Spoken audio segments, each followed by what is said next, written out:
এক আনন্দঘন ও উৎসবমুখর পরিবেশে আজ ১৬ নভেম্বর রবিবার দুপুরে রাজধানীর মিরপুর ১০ নম্বর বি ব্লকের ৭ নম্বর লাইনের ৪ নম্বর বাসায় পল্লবী থানা স্বেচ্ছাসেবক দলের কার্যালয়ের শুভ উদ্বোধন করা হয়েছে।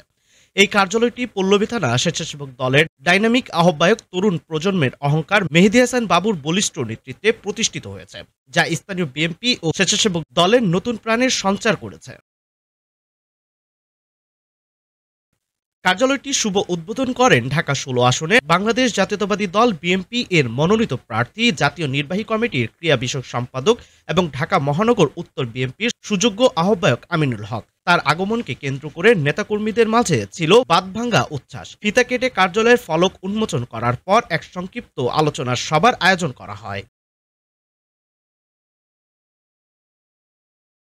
উদ্বোধনী বক্তব্যে আমিনুল হক বলেন, আজকে মেহেদী হাসান বাবু ও তার নেতৃত্বাধীন পল্লবী থানা স্বেচ্ছাসেবক দলের এই কার্যালয় উদ্বোধন করতে এসে আমি অত্যন্ত আনন্দিত। এই কার্যালয় শুধু একটি ইটের গাঁথুনি নয়, এটি গণতন্ত্র পুনরুদ্ধারের আকাঙ্ক্ষা এবং দেশনেত্রী বেগম খালেদা জিয়া ও তারেক রহমানের নির্দেশে আন্দোলন সংগ্রামে ঝাঁপিয়ে পড়ার একটি কেন্দ্র। তরুণ নেতৃত্ব সবসময় আমাদের অনুপ্রেরণা জুগিয়েছে, আর মেহেদী হাসান বাবু তরুণের সেই প্রতিচ্ছবি। তার নেতৃত্বে পল্লবীতে স্বেচ্ছাসেবক দল আরও সুসংগঠিত হবে এবং দেশ ও দলের জন্য কার্যকর ভূমিকা পালন করবে।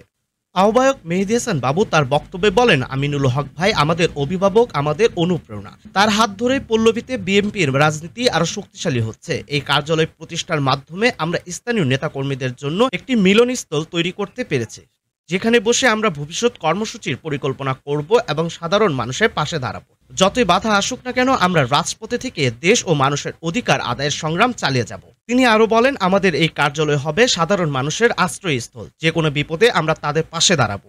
এ সময় আরো উপস্থিত ছিলেন পল্লবী থানা স্বেচ্ছাসেবক দলের বিভিন্ন স্তরের নেতাকর্মী এবং বিএনপি ও এর অঙ্গ সহযোগী সংগঠনের বিপুল সংখ্যক নেতাকর্মী। এই কার্যালয় উদ্বোধনকে ঘিরে পল্লবী এলাকার বিএনপিতে এক নতুন উদ্দীপনা সৃষ্টি হয়েছে।